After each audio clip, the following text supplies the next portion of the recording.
Bonsoir Jennifer, bonsoir Bertrand. Bonsoir. Alors vous êtes l'un des initiateurs de Robolution Capital dont on a beaucoup parlé ces derniers temps. Exactement, on est 7 associés fondateurs, dont 2 associés spécialistes du domaine de la robotique de service et les 5 associés historiques de la société de gestion Orcos Capital qui investit depuis une vingtaine d'années dans le domaine des nouvelles technologies.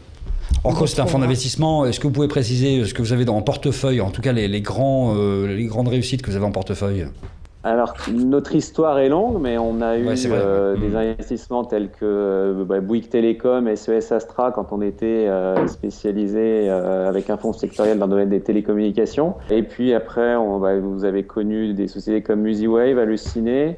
Et récemment, on est encore investisseur de sociétés comme Scoopit, qui fait de la curation, Limonetic, un agrégateur de moyens de paiement. Donc voilà, c'est un bref panel de tout ce qu'on a fait.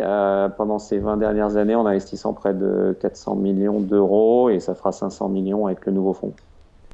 En fait, ça a été une annonce en 2 temps, d'une certaine façon, Robolution Capital, parce que vous l'avez annoncé, vous, il y a 2 bonnes années, largement. On a annoncé très tôt le lancement du projet, puisqu'en fait, c'était le premier fonds au monde à se spécialiser et être totalement dédié aux investissements dans le domaine de la robotique de service. Donc, on a fait l'annonce du lancement. Ensuite, on a mis le temps qu'il faut pour réunir les fonds, environ 18 mois. Et ça a été donc suivi à partir du moment où on a réussi cette collecte de fonds à hauteur de 80 millions alors qu'on avait un objectif initial de 60 millions. On a fait l'annonce le 4 mars, sachant qu'on avait réuni l'ensemble des fonds un peu plus tôt. Et donc en fait l'État est intervenu à travers BPI, mais comme il le fait dans tous les fonds. Et sinon, l'ensemble du solde a été investi soit par le Fonds souverain européen qui est le FEI, soit par des investisseurs institutionnels et privés. C'est absolument pas un fonds d'État, c'est un fonds traditionnel comme tous les autres fonds de la place, avec cette spécificité d'être entièrement dédié à la robotique de service afin de soutenir les sociétés du secteur en France pour 50% et en Europe pour le solde. Qu'est-ce qu'on entend par robotique de service en fait ?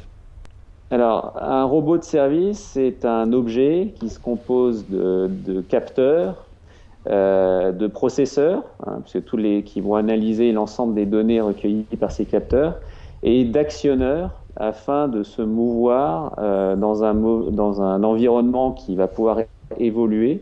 Et donc, au préalable, il va falloir analyser cet environnement grâce aux capteurs et à la capacité de traitement de toutes les données recueillies. Et contrairement à des robots industriels qui répètent de manière systématique des tâches dans un environnement borné et qui est totalement connu, des robots de service s'adaptent à leur environnement pour rendre de nouveaux usages qui reste à inventer pour la plupart. C'est quoi le robot le plus fou que vous ayez mis en place, le plus décalé ?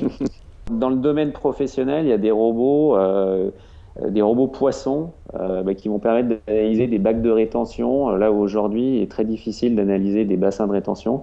Il y a des robots poissons qui sont capables d'analyser toute cette eau qui aujourd'hui par des manières qui sont moins sophistiquées. Après, il y a des robots dans le domaine industriel en termes d'inspection, de logistique, qui font du cherry picking dans les entrepôts de manière totalement automatisée.